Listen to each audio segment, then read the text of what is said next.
कहावत है, a country is only rich with the rich travel by public transport. तो अगर पब्लिक ट्रांसपोर्ट इस शहर में अच्छा किया जाए तो इस शहर को बहुत पोटेंशियल है अच्छा होने का, और इतने अच्छे जगह है देखने के लिए। अगर वहाँ पर अगर आप जल्दी पहुँच पाओ तो आपका टाइम भी बचेगा और आप आसानी से शहर को देख पाओगे। आपका बाड़ी कहाँ है? मेरा घर कलकत्ता है, बांगालिया में। हाँ जी। इंडिया में? इंडिया में। कहाँ से आए?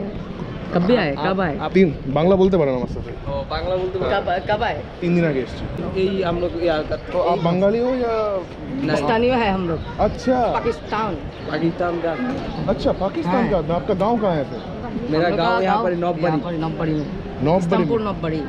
अच्छा, लेकिन हम लोग का खानदान का फैमिली यहाँ है। अच्छा, तो सलीमुल्ला 2 भाई मिले, ये इनके जो पूर्वज है, इनके जो नाना दादाजी है, ये लोग पाकिस्तान के हैं और ये यहाँ पे सदियों से रह रहे हैं। तो इनके आपके घर में कौन सी भाषा बोली जाती है, बांग्ला या उर्दू? हम लोग उर्दू बोलते हैं। अच्छा, तो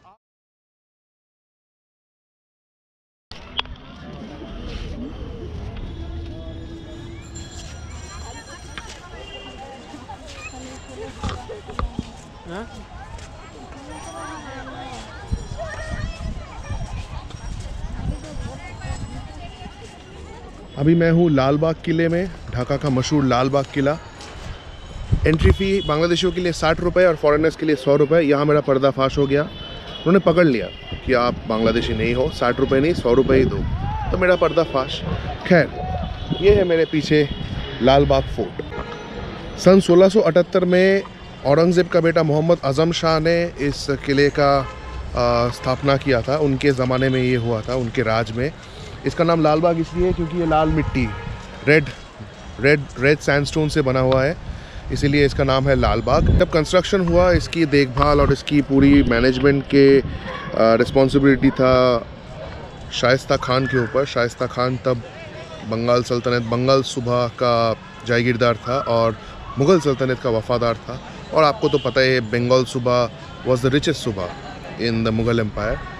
सो ये मुग़ल एम्पायर के सबसे पूर्व, सबसे ईस्टर्न मोस्ट फोर्ट है, कह सकते हो।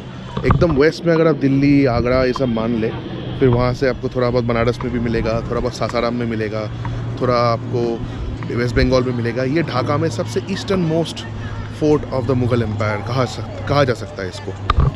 तो शाइस्ता खान ने रिस्पॉन्सिबिलिटी लिया, देखभाल की और इंजीनियरिंग और कंस्ट्रक्शन और पूरी मैनेजमेंट की। और मोहम्मद आज़म शाह के राज में 1678 में ये बना।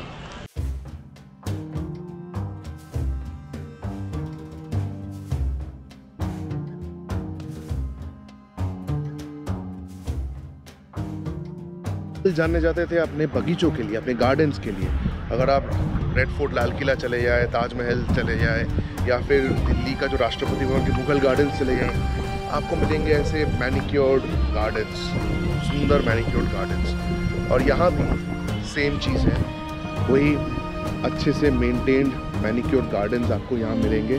बहुत ही सुंदर है और इसको अच्छे से मेंटेन किया गया है। ये एहसान मंजिल के बाद लाल बाग शायद ढाका का second most popular tourist attraction है, तो यहाँ आना तो बनता है।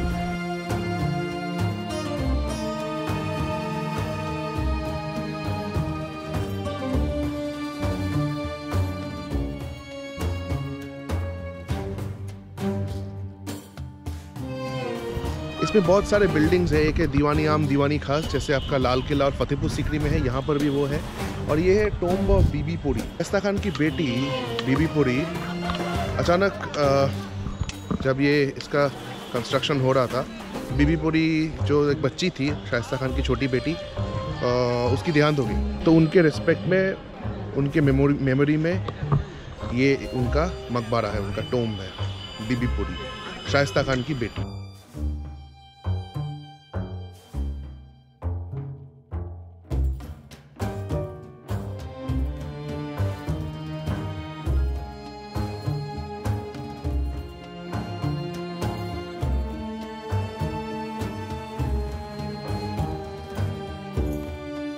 ये जो लाल बाग किला जहाँ पे है, इसके चारों तरफ अगर आप देखें तो आबादी बहुत है, चारों तरफ फ्लैट्स, बिल्डिंग्स, बहुत कुछ है। तो आप समझ सकते हैं कि पहले ये ओल्ड सिटी कैसा था। धीरे धीरे जो पुराने बिल्डिंग्स हैं उनको तोड़ के फ्लैट्स बनने लगे, जो हेरिटेज बिल्डिंग्स है वो रह गए, लेकिन आपको ओल्ड सिटी का अगर फील चाहिए तो पुराना ढाका ज़रूर आइए। Old Dhaka is like old Delhi. एहसान मंजिल है यहाँ पे लाल बाग फोर्ट है, और एक अलग ही फील है, अलग ही महफिल है यहाँ की। तो ओल्ड ढाका ज़रूर आइए, आपको ज़रूर सफदरजंग एनक्लेव या चांदनी चौक दिल्ली का याद आएगा। और ये मेरे पीछे शायद दीवानी आम है, दीवानी खास है, जो आपको लाल किले में भी मिलेगा, फतेहपुर सीकरी आगरा में भी मिलेगा।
एक चीज़ तो यार मैं समझ गया, अगर आपको ढाका में एक साइड से दूसरे साइड ट्रैवल करना है, या फिर अगर आपको ओल्ड ढाका आना है, तो बहुत टाइम लगेगा। आपको हाथ में समय लेकर आइए, क्योंकि यहाँ पे कंजेशन कहीं भी कभी भी हो सकता है, और वो कब छूटेगी इसकी कोई गारंटी नहीं है। जैसे कल मुझे 10 किलोमीटर आने में लग गया 2.5 घंटा, 2.5 घंटा लग गया। और जो रिक्शा यहाँ पे जो कन्वीनियंस है, और जो रिक्शा जो है ना, जो कभी कभी आपको कन्वीनियंस लगता है, वो कभी कभी एक अनॉयंस भी हो सकता है, क्योंकि इतने रिक्शा है ना, 20 लाख रिक्शा है ढाका शहर में। तो अगर हर जगह अगर आपको रिक्शा अलाउ कर दोगे तो कंजेशन तो होगा ही। जैसे मैं कल देखा, इतना बड़ा सा सड़क है, उसमें एक साइड में कुछ 500 रिक्शा खड़ी है, एक दूसरे साइड में 500,000 रिक्शा खड़ी है, और बीच में ये ऑटो वाले हैं। सो डबल लाइन, डबल पार्किंग कर करके कंजेशन क्रिएट करता है। और ये सारे स्लो मूविंग ट्रैफिक है।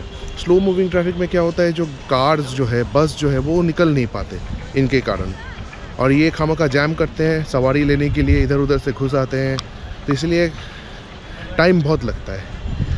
अगर आप घंटों जैम में फंसे रहोगे तो आप जहाँ पहुँचना चाहते हो वहाँ पहुँचने में आपको इतनी देरी हो जाएगी, तो उसमें आपको नुकसान भी हो सकता है, काफ़ी इकोनॉमिक नुकसान भी हो सकता है, आपको पर्सनल लॉस भी हो सकता है। तो ये I think India, Bangladesh, Nepal, Pakistan जो डेवलपिंग नेशंस है, इनको ट्रैफिक को बहुत अच्छे से हैंडल करना चाहिए अगर उनको डेवलप होना है तो। बिकॉज ट्रैफिक में जो वक्त ज़ाया होता है उससे इकोनॉमी को बहुत ठेस पहुंचती है। तो इसलिए I hope, I don't know, पता नहीं गवर्नमेंट, हुकूमत बांग्लादेश, शेख हसीना कुछ कर रही होगी इसको लेके, बट ये इसका मेन रीज़न है years of unplanning and over reliance on car.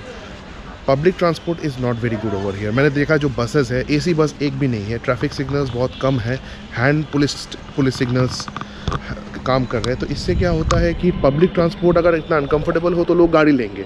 तो एक फैमिली में अगर 4 लोग हैं तो वो लोग एक गाड़ी की जगह 2 गाड़ी लेंगे। तो अगर रोड पे अगर हर घर में 2-3 गाड़ियाँ हो जाए तो आपको कंजेशन तो होना ही है, और ऊपर से ये जो खटारे खंडर बसेस हैं ये भी बहुत जैम करते हैं। तो ये एक इशू है। पब्लिक ट्रांसपोर्ट अच्छा होना चाहिए। कहावत है, a country is only rich with the rich travel by public transport. तो अगर पब्लिक ट्रांसपोर्ट इस शहर में अच्छा किया जाए तो इस शहर को बहुत पोटेंशियल है अच्छा होने का, और इतने अच्छे जगह है देखने के लिए। अगर वहाँ पर अगर आप जल्दी पहुँच पाओ तो आपका टाइम भी बचेगा और आप आसानी से शहर को देख पाओगे। अंदर तो बहुत साफ़ सुथरा है, लेकिन जो चीज़ें मुझे प्रॉब्लमेटिक लगी वो है ग्राफिटी। जी हाँ, हर जगह, हर दीवार पे ग्राफिटी। अगर आई थिंक यहाँ के जो सिटीजन्स हैं उनको थोड़ा सा और अवेयर करना चाहिए कि आपके नेशनल मॉन्यूमेंट्स को ऐसे ख़राब ना करे, डिफेस ना करे।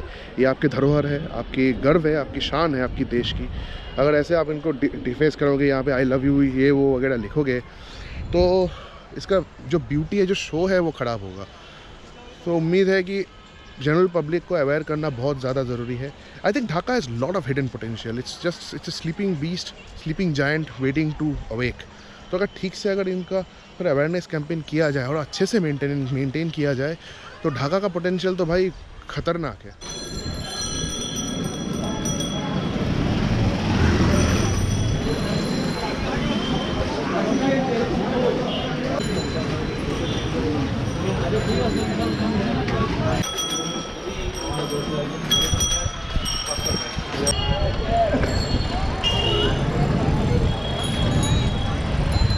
डस्टी बहुत ज़्यादा है, धूल मिट्टी बहुत ज़्यादा है ओल्ड ढाका में। और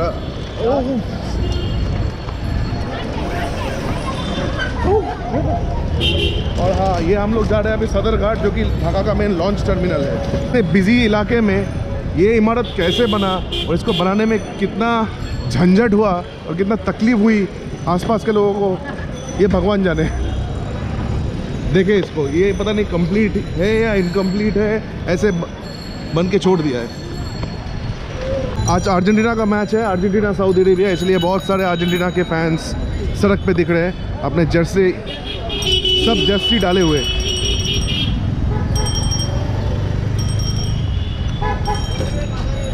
और ये एक चर्च है, Saint Thomas mission primary school and church.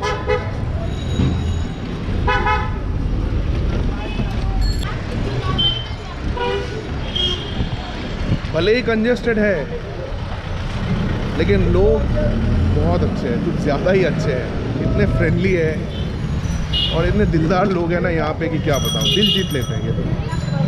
और जब सुनते हैं कि इंडिया से आए हो, और भी अच्छा रवैया रहता है इन लोगों का। अरे अरे अरे सावधान सावधान सावधान।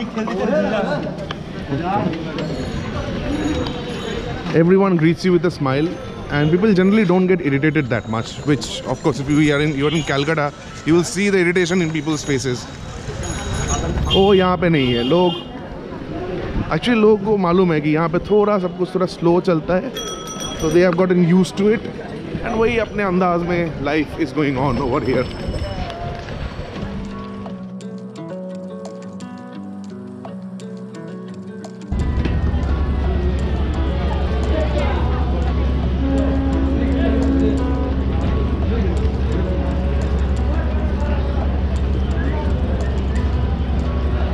मैं इस वक्त हूँ सदरघाट फेरी टर्मिनल में, because Bangladesh lies in the delta of two of Asia's largest reverse, Ganga and Brahmaputra.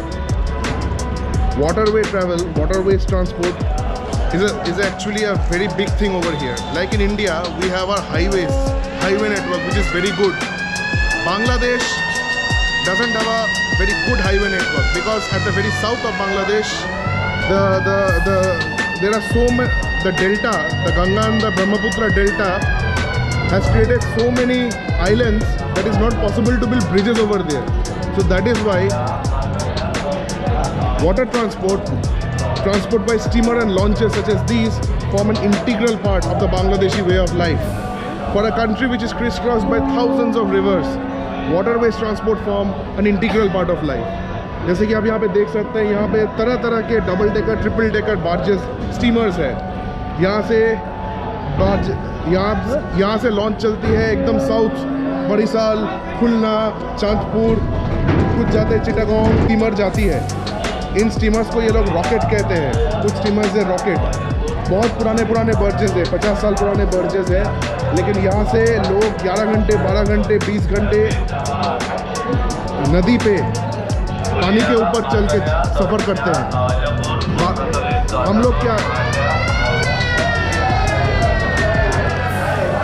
हम लोग कोलकाता में क्या करते हैं, मिलेनियम पार्क जाते हैं, वहाँ से 4 घंटे का एक ट्रिप लेते हैं बस। नदी से, वाटरवे से हम लोग कुछ खास कहीं इधर उधर नहीं जाते, बस वो एक जॉय राइड ही होता है। लेकिन यहाँ पे वाटरवेज के ज़रिए, लॉन्च और स्टीमर के ज़रिए लोग दूर दूर तक ट्रैवल करते हैं। 12 घंटे, 13 घंटे, 14 घंटे ट्रैवल करते हैं। It's a very chaotic place. There are pontoons, जैसे प्लेटफॉर्म्स होता है यहाँ पे पुंटून बोलते हैं। जैसे ये है पुंटून नंबर 16, यहाँ पे ये जहाज़ रुकी है। ये पुंटून नंबर 15, यहाँ पे एक और जहाज़ रुकी है। और कहाँ नहीं जाती है लॉन्च, डिस्ट्रिक्ट्स में, ज़िलाओं में, गाँव में, उप ज़िला में, डिविजन्स में, एकदम डीप इंटीरियर तक जाती है। This provides the last mile connectivity इन बांग्लादेश।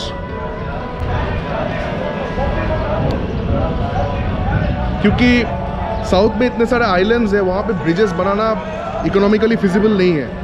और Bangladesh is a very low lying area and it is very susceptible to floods. बाढ़ बहुत आती है यहाँ पे, तो इसीलिए ब्रिज बनाएंगे, वो हमेशा बाढ़ आती रहेगी, क्या पता वो टूट जाए। इसीलिए river transport is the main thing over here. तो लोग इन सब चीज़ों से ट्रैवल करते हैं। यहाँ पे क्लास है, 3-4 क्लास है, एकदम बेसिक क्लास है ऊपर ओपन डेक पे। उसके बाद कैबिन्स भी है, उसके नीचे वो फर्स्ट क्लास है, उसके बाद सेकंड क्लास, उसके बाद थर्ड क्लास, जैसे जहाज़ में होता है यहाँ पर भी वैसा ही है। एकदम बेसिक सबसे सस्ता टिकट ऊपर, वहाँ पे आप ज़मीन पे बैठ जाए, कहीं भी बैठ जाए। उसके बाद सेकंड क्लास एक कमरा मिलेगा, फिर फर्स्ट क्लास VIP वाले, इनको AC मिलता है और भी आलीशान कमरा मिलता है। खाना बनता है यहाँ पे, खाना मिलता है। हर क्लास के लोग यहाँ पे इस पे ट्रैवल करते हैं, चाहे वो अमीर हो या गरीब हो, हर क्लास के लोग ऐसे जहाज़ पे ट्रैवल करते हैं। देखिए ये कहाँ जाती है, ये जा रही है ढाका से मोनपुरा, फिर हातिया, ये भी ढाका मोनपुरा हातिया, वो ढाका बेतुआ, फिर बोरीसाल, खुलना। मतलब एकदम गांव में, जिलाओं में, इंटीरियर में। ये बैकबोन है बांग्लादेश की इनलैंड वाटरवेज ट्रांसपोर्ट। बांग्लादेश का जो वाटरवेज ट्रांसपोर्ट है, इनका जो बॉडी है, एजेंसी, उसका नाम है BIWTC और Bangladesh inland water transport corporation. जहाज़ों में कभी कभी ओवर क्राउडिंग हो जाता है, लेकिन अगर आप फर्स्ट क्लास से सेकंड क्लास का टिकट ले तो आप आराम से ट्रैवल कर सकते हैं। आपका बाड़ी कहाँ है? मेरा घर कलकत्ता है, बांगालिया में। हाँ जी। इंडिया में? इंडिया में। कहाँ से आए? कब भी आए? कब आए? বাংলা বলতে পারো না? বাংলা বলতে কব আয়? 3 দিন আগে এসেছি। এই দেখছি আপনাদের এই জায়গাটা। আচ্ছা এখান থেকে কোথায় কোথায়, মানে এই সব জায়গায় আর যাওয়া যাবো, আপনার বরিশাল যাওয়া যাবো, সব জায়গায় খুলনা যাওয়া যাবে, চাঁদপুর, ইলিশের বাড়ি চাঁদপুর যাওয়া যেতে পারে। আমি কোথাও যাবো না, আমি জাস্ট ঘুরে দেখতে এসেছি। আমাদের কালকে চট্টগ্রাম যাওয়া আছে ট্রেনে। ও समझा। आप इंडिया से आए हैं? हाँ কলকাতা থেকে এসেছি ভাই। তুমি বাংলা বলো না আমার সাথে। हम लोग यहाँ का, हम लोग के नंबरी का, हम लोग यहाँ का आदमी, हम लोग स्थानीय है, यही हम लोग यहाँ का। तो आप बंगाली हो या स्थानीय है हम लोग? अच्छा पाकिस्तान का। अच्छा पाकिस्तान का। आपका गांव कहाँ है? मेरा गांव यहाँ पर नौबरी। नौबरी। अच्छा लेकिन हम लोग का खानदान का फैमिली यहाँ के हैं। अच्छा तो सलीमुल्लाह 2 भाई मिले, ये इनके जो पूर्वज है, इनके जो नाना दादाजी है, ये लोग पाकिस्तान के हैं और ये यहाँ पे सदियों से रह रहे हैं। तो इनके आपके घर में कौन सी भाषा बोली जाती है, बांग्ला या उर्दू? हम लोग उर्दू बोलते हैं। अच्छा तो आप जो उर्दू बोलने वाले लोग हैं, आप लोगों को यहाँ पे बंगाली लोग क्या बोलते हैं? आपका नाम क्या, बिहारी बोलते हैं या पाकिस्तानी बोलते हैं? बिहारी जनता। बिहारी जनता। तो जो उर्दू हिंदी बोलने वाले लोग हैं, उनको बांग्लादेश के जो बांग्ला बोलने वाले लोग हैं वो लोग बिहारी बोलते हैं। तो आपका गांव घर कहाँ है यहाँ पे? पुरान ढाका में। तो अभी आप कहाँ जा रहे हैं? यहाँ पर घूमने के लिए आए हैं। कहाँ जाने वाले हैं? नहीं हम लोग जाने यहाँ पर ही घूम रहे हैं। अच्छा घूम रहे हैं। अच्छा तो आप लोग करते क्या है? हम लोग कुछ नहीं करते। अच्छा तो कुछ काम वाम कीजिए, यंग है वैसे की हम लोग घूम रहे हैं। तो जहाज में काम ढूंढ रहे, जहाज में काम मिलेगा? जहाज में नहीं, जहाज में करा जाता नहीं। जहाज में नहीं मिलेगा काम। मैं अपने घर वालों के साथ, फैमिली के साथ आया हूँ, तो हम लोग चट्टग्राम जाएंगे। अच्छा लगा, हिंदी उर्दू समझते हैं आप, समझ। संडे को जाएंगे, अभी थोड़ा ढाका घूम के देख रहे यहाँ पे एकदम। हाँ देखने आए हैं। और यहाँ पे जैसे आप देख सकते हैं कि फल सब्जियाँ ये सब भी ट्रांसपोर्ट होते हैं। जैसे जब ये जो जहाज़ जब नदी में जाता है, ये नदी का नाम है बूढ़ी गंगा। बड़ी गंगा। जब जो ये जो जहाज़ है, जब वो नदी में सफ़र करते हैं तो आजू बाजू से छोटे छोटे नाव आते हैं और वहाँ पे सब्जियाँ फल सब्जी सब बिकते हैं, आती है। और यहाँ पे छोटा सा भीड़ जम गया है मुझे देखने के लिए, और सब लोग मेरी तरफ देख रहे हैं कि बोले कि क्या हो रहा है यहाँ पे।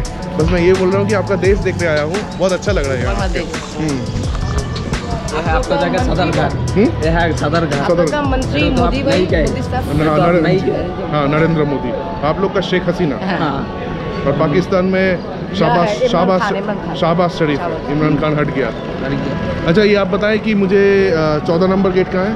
14 नंबर गेट यहाँ से निकल जाएंगे, वहाँ से निकल। ठीक है ठीक है। अभी भी जाइएगा कहाँ? अभी नहीं, अभी बस देख रहे हैं ऐसे। आप कितना बजे आए? 10 मिनट पहले आए यहाँ पे, थोड़ा देख के निकल जाएंगे, कहीं जाने का प्लान नहीं है।